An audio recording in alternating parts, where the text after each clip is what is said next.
Hi అండి. ఇప్పుడు మక్క వడలకు కావాల్సిన ఇంగ్రీడియంట్స్ తెలుసుకుందాం. ఒక కప్పు మక్కలు, స్వీట్ కార్న్స్ అవి, ఒక కప్పు ఓట్స్, ఒక కప్పు అంటే రుచికి సరిపడా మిరపకాయలు, ఇవి చప్పగా ఉన్నాయి, కొన్ని ఎక్కువ తీసుకున్నా. ఒక ముక్క అల్లము, రుచికి సరిపడా ఉప్పు తీసుకోవాలండి.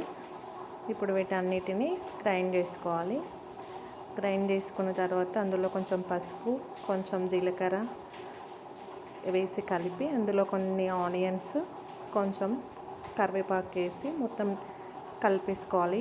మిక్చర్ అంతా కలిపిన తర్వాత కొద్దిగా తీసి వడలలాగా వేసుకోవాలండి.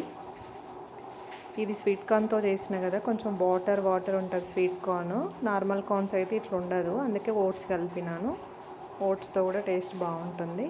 ఇట్లా వడలు వేసిన తర్వాత గోల్డెన్ కలర్లోకి వచ్చిన తర్వాత, ఇంకా కొంచెం బ్రౌన్ కలర్ వచ్చిన తర్వాత తీసి వేడివేడిగా స్వీట్ కార్న్ వడలు రెడీ అండి.